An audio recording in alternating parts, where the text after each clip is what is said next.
You don't have to read it now, okay? Okay. Do you comprehend? Okay, good. You got that, Erica. I'm with you. Okay, go. I'm with you. All right. Ireland gay marriage vote is a defeat for humanity, Vatican official states. Here we go. Now, a top diplomat at the Vatican has condemned Ireland's vote to legalize same-sex marriage.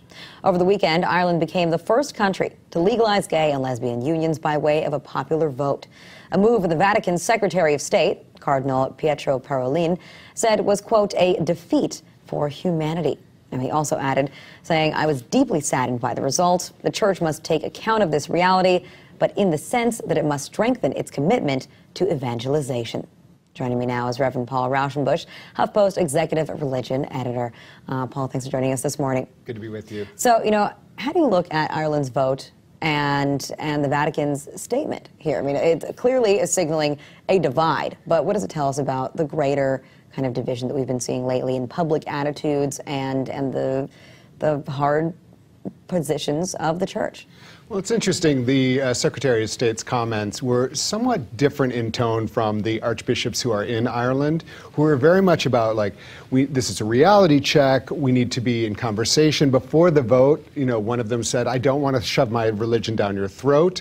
Another one said, you could be a good Catholic and vote yes on this referendum. So I think throughout the world, there's a divide among Catholics, not among the hierarchy necessarily, but certainly, I mean, Ireland is still, as of 2011, 84% Catholic. People identify with the Catholic Church. What they don't identify with is this policy. And the same is true in America, by the way.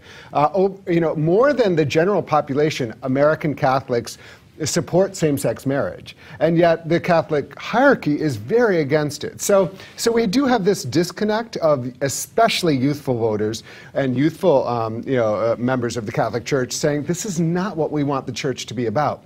I should also mention the only other time that I can remember defeat for humanity being used was by the Pope, who said that war was a defeat for humanity. He said that in 2013. So we have two very different kind of elements within the Catholic Church. One is calling war a defeat for humanity, which seems absolutely correct to me. We have another element saying that same-sex marriage, and people so happy. I mean, if you look at those photos of people crying because they feel like their love has been legitimized and that their love has been accepted and given dignity, and then you have someone saying this is a defeat for humanity, you have to wonder, well, who are they talking about? Yeah, certainly it doesn't seem in line with just principles that support, as you said, love and caring and relationships. But even the Pope himself, right, when asked about gay priests and that issue, he said, who am I to judge? Yeah, I mean, the Pope also comes out of Argentina, where they had a very difficult fight around same-sex marriage, which did result in same-sex marriage. But the Pope has been around this issue, and I think probably deep down the Pope, this is pure conjecture, but he wishes this was not the focus of what we're talking about today. But this is part of Catholic teaching, and it's something that the Catholic Church feels like they have to really be entrenched with. My guess is that in 50 years they're going to feel like maybe we can loosen this a little bit. And even 50 years, though, probably, you think it's going to take that long? I mean, oh, at least that long. But right now we're leading up to the Synod on the Family, which is going to happen in Philadelphia. The Pope will be here. And, part of the conversation, part of the real, tension there was, should the Catholic Church recognize any benefit to same-sex marriages or same-sex relationships? There were many priests, many cardinals and archbishops who felt, yes, we should acknowledge that. On the other side, the more conservative in the run-up to this meeting, took precedent. But there is a debate going on in the Catholic Church.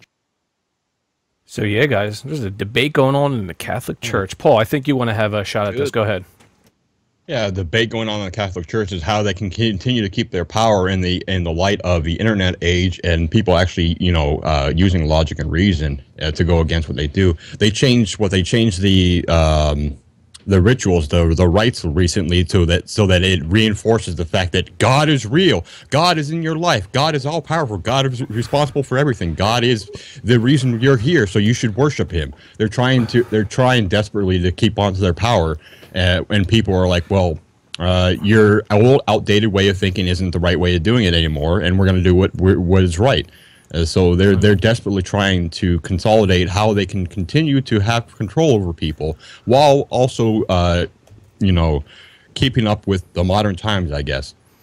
No, exactly. Well said, Paul. I want to add something here, and Drew, you go after me. Congrats, Ireland. Hopefully, you have set a future standard of human rights and equality, and hopefully more countries will, follow suit. But what I want to say here in the United States, and I'm not trying to stray too much from the topic, is we have an issue here in the United States that's currently happening, and there's going to be a decision by the Supreme Court here in June. So next month. So hopefully we see the same here in the United States. The U.S. Supreme Court decides, of course, and it's going to boil down to Justice Anthony Kennedy.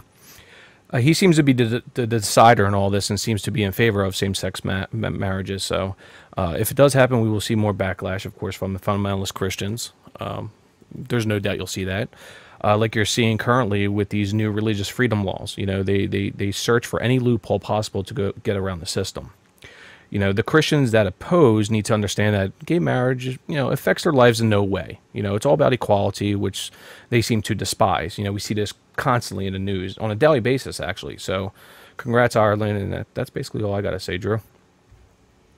I wanted to say, since, living in Texas my whole life, being born and raised here, one of the big arguments against legalizing, gay unions and gay marriage and stuff like that is that God was going to rain fire down from the fucking skies. And I'm just kind of curious why that's not happening. Especially, it's so funny. We're going to touch on this later. That it's happening at the same time Texas is flooding. I mean, that's great. Where's Noah? Yeah, is Noah in Texas or? No, I did have a friend told me he was going to build a big boat to survive this flood. Really? Yeah, really. Wow. Are you serious? He said that? I am dead serious. Yes. Whoa, dude. I know Texas is fucked up. What's his name? Ken? Funny. That's Ken. No, his name's Noah, right?